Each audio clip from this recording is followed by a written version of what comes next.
माझा नवरा परदेशात गेल्यानंतर मी गेल्या 4 महिन्यांपासून फ्लॅटमध्ये एकटीच राहत होते. आता माझ्या आजूबाजूच्या लोकांशी माझी चांगली ओळख झाली होती, म्हणून मला तिथे काहीच भीती नव्हती. परंतु एक दिवस मला माझ्या सासूबाईंचा फोन आला. त्या मला म्हणाल्या की राहुल उद्या तिथे राहायला येतोय, कारण त्यालाही शहरात नोकरी लागली आहे. सासूबाईंचे बोलणे ऐकून मी काहीशी अस्वस्थ झाले, कारण मी एका छोट्या फ्लॅटमध्ये एकटीच राहत होते आणि माझा नवराही दुसऱ्या देशात गेला होता. माझ्या दीराच्या आगमनाची बातमी ऐकून मला काळजी वाटू लागली. माझा नवरा इथे राहिला असता तर मलाही काहीच अडचण नव्हती, पण नवरा घरी नसताना तरुण दीरासोबत राहणं मला योग्य वाटत नव्हतं. पण या गोष्टीसाठी मी माझ्या सासूबाईला नकारही देऊ शकत नव्हते. मग मी माझ्या नवऱ्याला महेशला फोन करून माझ्या सासूबाईंची माहिती दिली. यावर तो म्हणाला की ही चांगलीच गोष्ट आहे. जर राहुल तिथे आला तर मला तुझी काळजी करण्याची गरज राहणार नाही. मी म्हणाले, महेश, तुला कळतंय का तू काय बोलतोयस? मी त्याच्यासोबत घरात एकटी कशी राहणार? माझे म्हणणे ऐकून महेश चिडला आणि म्हणाला, तुला म्हणायचे तरी काय आहे? तो माझा लहान भाऊ आहे, त्याच्यापासून तुला काय धोका होणार आहे? त्याने मला रागाने आणि धोकादायक शब्दांनी फटकारले की मी पुढे काहीच बोलू शकले नाही. मी फोन बंद करून ठेवून दिला. त्या रात्री मला झोपच येत नव्हती. मला सतत माझ्या नवऱ्याचा राग येत होता. माझ्या दीराच्या घरी येण्याने मी आनंदी नव्हते, कारण मला राहुल पहिल्यापासूनच आवडत नव्हता. महेश आणि आम्ही दोघांनी लहानपणापासूनच ठरवले होते की आम्ही एकमेकांशी लग्न करणार, कारण माझ्या आईने तिची जिवलग मैत्रीण सुमित्रा यांचा मुलगा महेशसोबत माझे लग्न माझ्या लहानपणी निश्चित केले होते. मी लहानपणापासूनच महेश आणि राहुल या दोघांनाही चांगलेच ओळखत होते. महेश हा खूप शांत स्वभावाचा होता, तर राहुल खूप बोलका. महेशला जास्त अभ्यासात गोडी होती, तर राहुल एक लोफर प्रकारचा मुलगा होता. त्याला मुलींशी बोलणे, त्यांच्या भोवती फिरणे आणि विनोद करणे याचीच जास्त सवय होती. माझं शिक्षण पूर्ण होताच माझ्या आईवडिलांनी माझं आणि महेशचं लग्न लावून दिलं. आमच्या लग्नाला 3च महिने झाले होते. खरं तर लग्न झाल्यावर त्याच दिवशी महेश परदेशात निघून गेला. ही गोष्ट मला खूप विचित्र वाटली, पण काय करणार? शेवटी नोकरीचा प्रश्न होता. महेश 4 महिन्यांपासून परदेशात होता आणि मी इथल्या फ्लॅटमध्ये एकटीच होते. माझा दीर आमच्याकडे राहायला येणार आणि मग नोकरी पक्की झाली तर तो कायमचा इथेच राहणार, आणि अजून तर महेशला परत येण्यासाठी 1 वर्षाचा कालावधी लागणार होता. या सर्व विचाराने माझे मन खूप अस्वस्थ झाले होते. दुसऱ्या दिवशी मी माझ्या दीराच्या आवडीचे जेवण बनवले होते, कारण माझ्या सासूबाईंनी विशेष सांगितले होते की राहुलला भात, बुंदी रायता आणि कढई पनीर आवडतात, म्हणून मला त्याच्या आवडीचे जेवण बनवावेच लागले. संध्याकाळी 6 वाजता माझ्या दारावरची बेल वाजली. मला माहीत होते की तो राहुलच असेल. मी दार उघडले तर तो माझ्याकडे हसत बघत होता आणि मग घाईघाईने तो बॅग घेऊन आत आला आणि म्हणाला, या बस प्रवासानेही मला थकवले आहे, त्यामुळे मी बराच वेळ झोपेन. मग त्याने विचारले की माझी रूम कोणती आहे. माझ्या फ्लॅटमध्ये 2च खोल्या होत्या. मी दुसऱ्या खोलीकडे बोट दाखवले. त्या खोलीत फारसे फर्निचर नव्हते. त्याने खोलीकडे एक नजर टाकली आणि म्हणाला, मी इथे राहू शकत नाही, मला फक्त बेडवरच झोपायची सवय आहे. असे म्हणत तो अगदी आरामात माझ्या खोलीत गेला. मी आश्चर्याने त्याच्याकडे बघत राहिले. तेव्हा मी त्याच्याशी वाद घालण्याच्या मनस्थितीत नव्हते की तो काय विचार करेल की वहिनी येताच वाद घालू लागली. मी जेवण गरम केले तोपर्यंत तो आंघोळ करून परत आला होता. आवडीचं जेवण बघून तो आनंदी झाला आणि म्हणाला की तुझ्या हाताला छान चव आहे. आज पहिल्यांदाच मी तुझ्या हातचं जेवण खाल्लं आहे, कारण तू लग्नानंतर लगेच शहरात आली होतीस. एवढं बोलून तो म्हणू लागला की मी तुझ्यासाठी गिफ्ट आणले आहे, चल मी तुला दाखवतो. असं म्हणत बिनधास्तपणे त्याने माझा हात धरून मला खोलीत नेले. मी रागाने म्हणाले, सोड माझा हात, मला आधी गिफ्ट दाखव. मग त्याने मला एक फॅन्सी सूट दिला. तो म्हणाला, मी तुझ्यासाठी सूट घेतला आहे. रात्री राहुल खोलीतच झोपला आणि मला खोलीतील सोप्यावर झोपावे लागले. तेव्हा मला वाटले की मी दुसऱ्या दिवशी राहुलला सांगेल की मला माझ्या खोलीची सवय झाली आहे. त्याला अडचण वाटत असेल तर हॉलमध्ये सोफा ठेवून ड्रॉइंग रूमला स्वतःची खोली करून घ्यावी. तो किती दिवस थांबणार होता माहीत नाही. मी सकाळी उठून बाहेर आले तेव्हा तो निघून गेला होता, पण दुपारी तो अगदी आनंदाने घरात शिरला. माझी नोकरी पक्की झाली आहे, मी उद्यापासून जॉईन होईन असं म्हणत तो सोफ्यावर अगदी लोफर स्टाईलमध्ये बसला आणि म्हणाला की मी खूप थकलो आहे, 1 कप चहा कर. मी त्याची मोठी वहिनी होते, पण त्याची अरेतुरीची भाषा होती. खरे तर मोठी वहिनी ही आईच्या ठिकाणी असते. मी त्याच्यासाठी चहा केला आणि त्याला सांगितले की मला माझ्या स्वतःच्या खोलीची सवय आहे, म्हणून तू ड्रॉइंग रूमला तुझी खोली बनव. परंतु तेव्हा तो मला जे काही म्हणाला त्याने मला त्याचा अधिकच राग आला. तो मला म्हणाला की हवं तर आपण एकाच खोलीत ॲडजस्ट होऊ शकतो. आणि हे ऐकून माझं डोकं चक्रावलं होतं. मी त्याच्याकडे रागाने पाहिले तेव्हा तो हसायला लागला आणि म्हणाला की तो विनोद करतोय. मी उठून किचनमध्ये जाऊ लागले तेव्हा तो मला म्हणाला की तू रागवलीस तर खूप सुंदर दिसतेस. असं म्हणत त्याने हसायला सुरुवात केली. त्याच्या बेताल वागण्यामुळे मला त्याला सरळ सांगावेसे वाटले की त्याच्या शिष्टाचार नाही, पण मी काहीच बोलू शकत नव्हते. दुसऱ्या दिवशी राहुल घरी येण्यापूर्वी मी जेवण बनवले आणि माझ्या खोलीत गेले आणि खोलीचे दार लावून घेतले.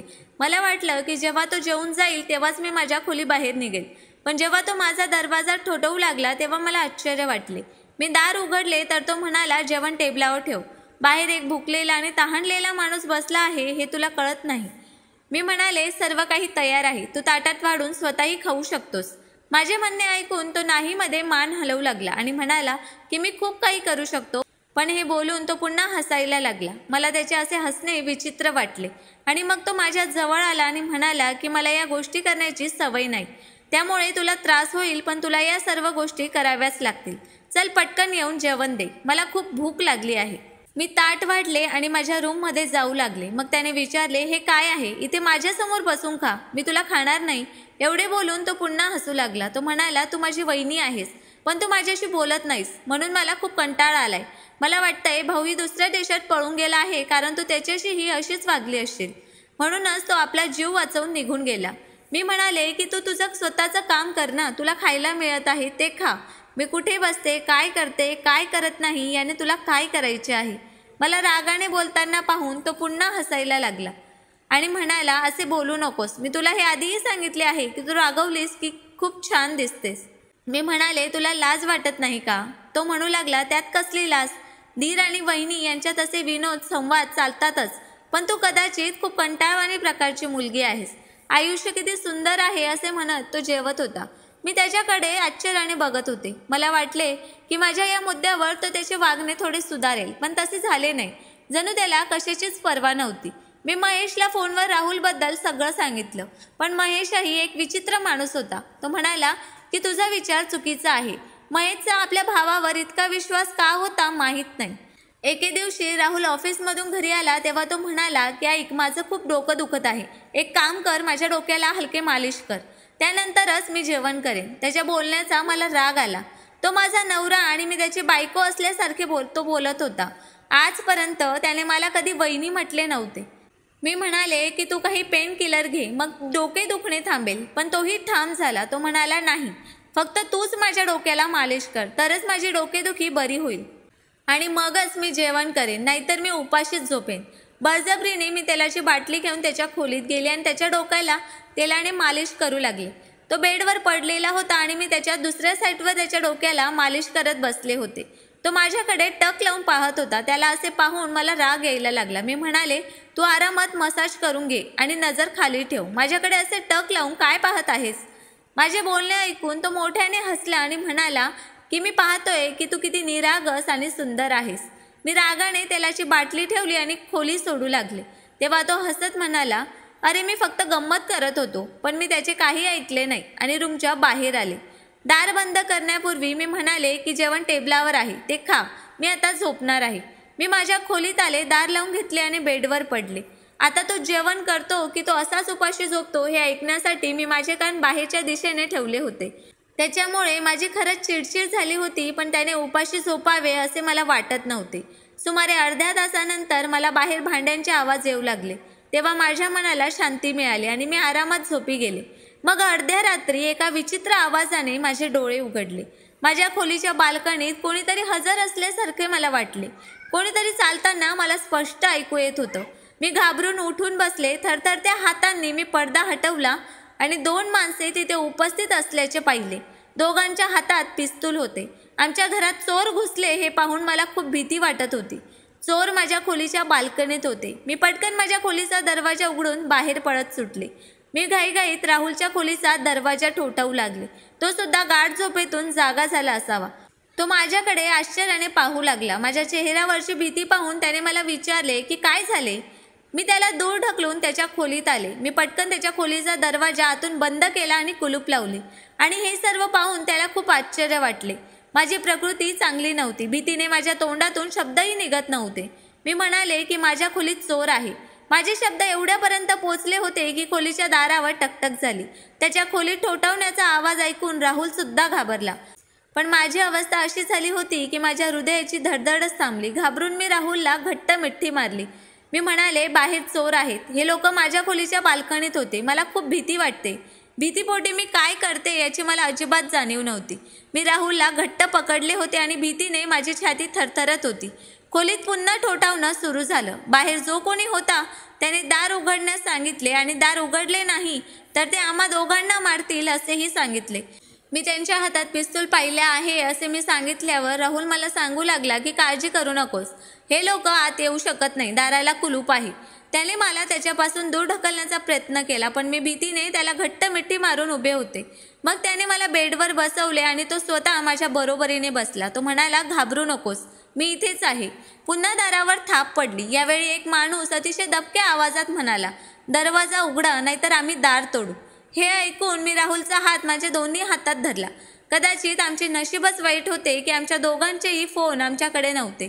घाबरून पळत असताना मी माझा फोन माझ्या खोलीतच टाकून दिला होता आणि राहुलने बाहेर हॉलमध्ये फोन चार्जिंगला ठेवला होता.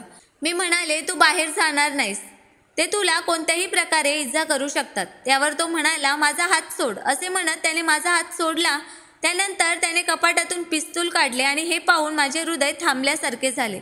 मला भीती वाटू लागली. मी म्हणाले, काय करतोय?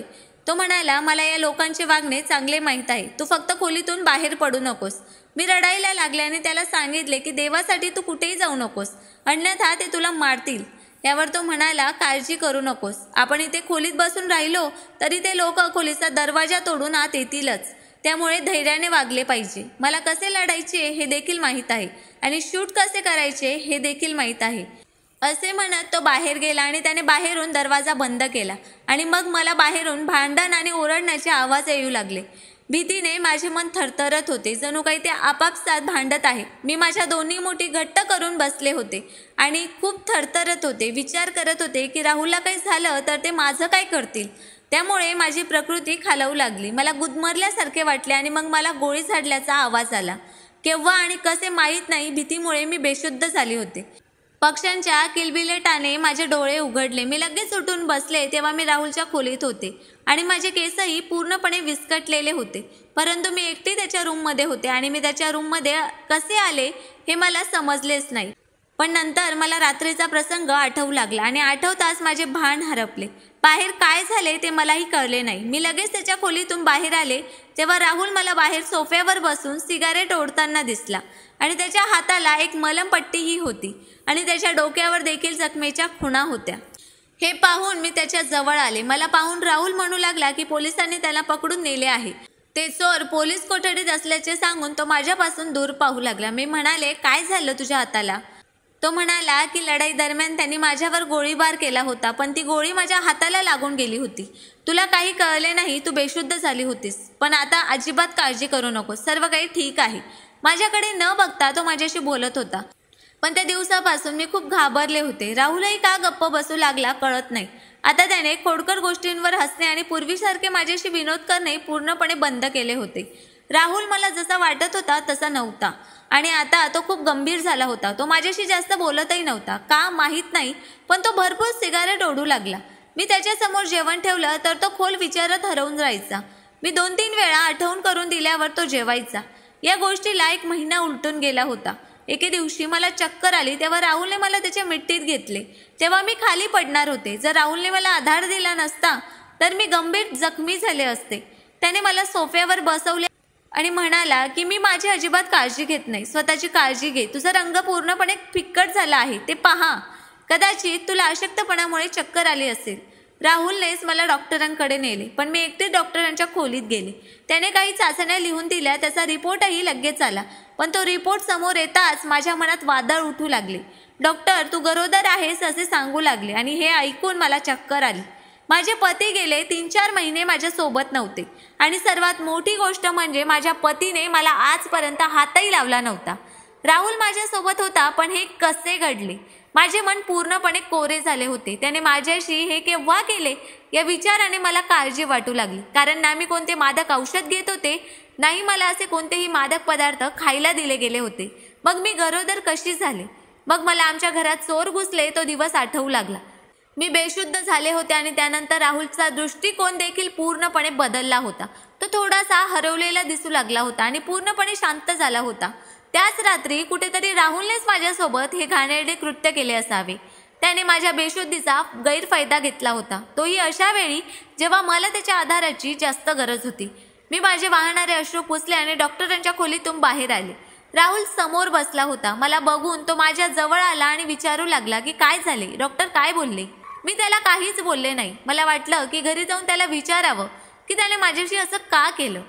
मी त्याच्या भावाची बायको आहे. हे सर्व करत असताना त्याला लाज वाटायला हवी होती, पण घरी आल्यावर माझे भानच हरपले. समोर महेश हसत उभा होता. तो म्हणाला, तुला माझे सरप्राईज कसे वाटले. ते पाहून मी थक्क झाले. माझे मन दुःखी झाले होते. महेशला पाहून राहुल खूप अस्वस्थ झाला होता. त्यावेळी मी इतकी दुःखी आणि आतून तुटून पडले होते की काय करावे तेच मला कळत नव्हते. महेशला मिठी मारून मी रडायला लागले. मला कळत नव्हते की त्याला कसं सांगू की त्याच्या भावाने मला उद्ध्वस्त केले आहे.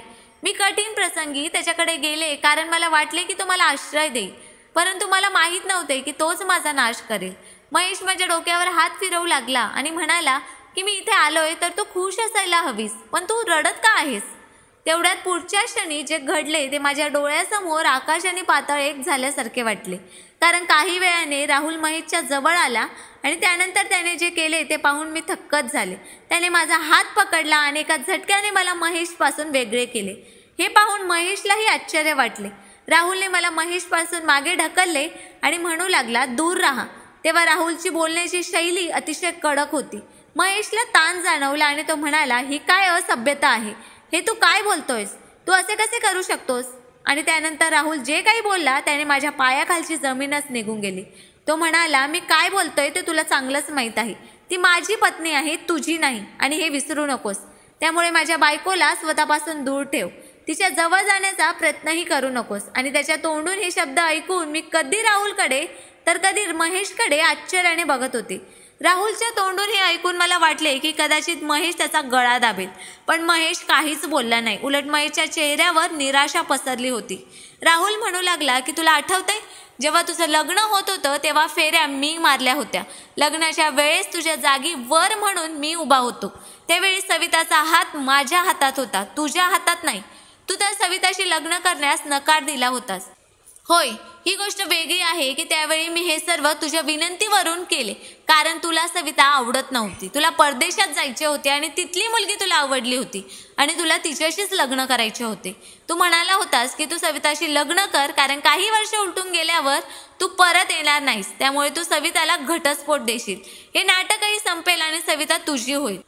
मग तुझी इच्छा असेल तर तू सविताशी नंतर सर्वांसमोर लग्न करू शकतोस. मग तू आता परत का आला आहेस ते सांग. तुझे तर एका परदेशी मुलीवर प्रेम होते ना, आणि तू तिच्याशी लग्न करणार होतास. मग तू एकटा का आलास.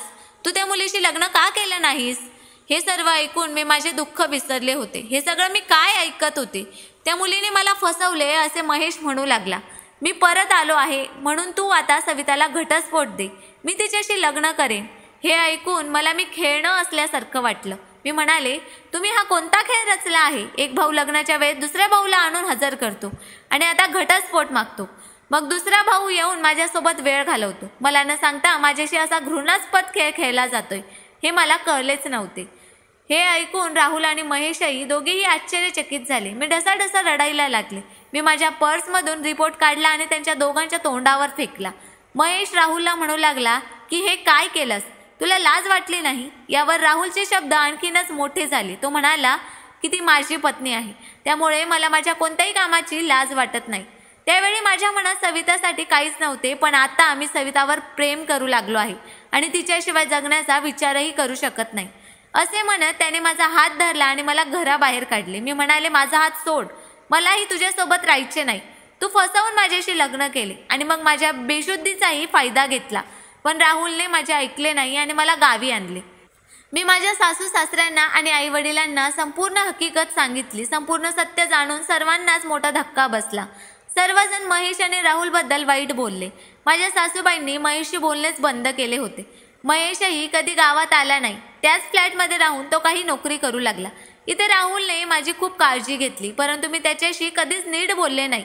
माझ्या बोलण्याचं त्याला वाईट वाटलं नाही. त्याने माझी खूप काळजी घेतली. पण 7 महिन्यांनी मी मृत मुलाला जन्म दिला.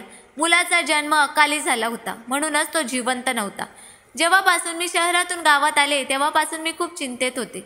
मी नीट खातही नव्हती आणि खूप उदास होती. कदाचित यामुळेच मी वेळेआधीच मुलाला जन्म दिला असावा.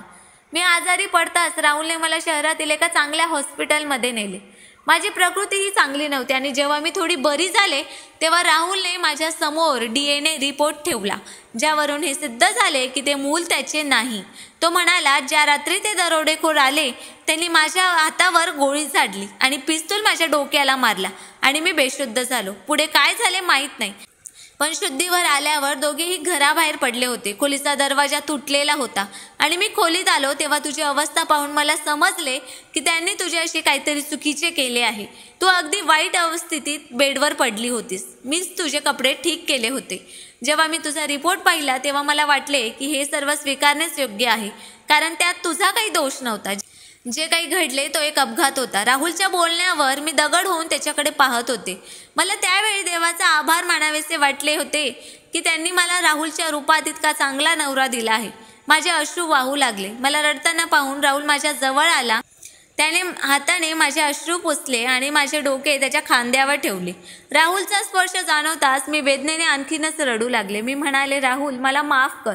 मला वाटले की तू खूप वाईट आहेस, पण तुझ्या इतकाच महान व्यक्ती मी आजवर बघितला नाही. माझ्यामुळे तू आजपर्यंत खूप काय त्रास सहन केला आहेस. मला माफ कर. यावर राहुल म्हणाला की माफी मागण्याची गरज नाही. मी तुझ्याबद्दल कधीही वाईट विचार केला नाही. तुझे माझ्याशी वागणे स्वाभाविक आहे हे मला माहीत होते. तुझ्यासोबत जे झाले ते कोणत्याही मुलीला सहन होणारे नव्हते. आता माझ्या मनात राहुलबद्दल खूप प्रेम होतं. घरी आल्यानंतर राहुलने माझी खूप काळजी घेतली. हळूहळू माझी तब्येत चांगली होत गेली आणि त्यानंतर मी राहुलला माझा नवरा म्हणून आनंदाने स्वीकारले. आम्ही दोघे एकमेकांवर इतके प्रेम करतो की लोक आमच्या प्रेमाची उदाहरणे देतात. मी राहुलच्या सहवासात खूप आनंदी आहे आणि आनंदी जीवन जगत आहे.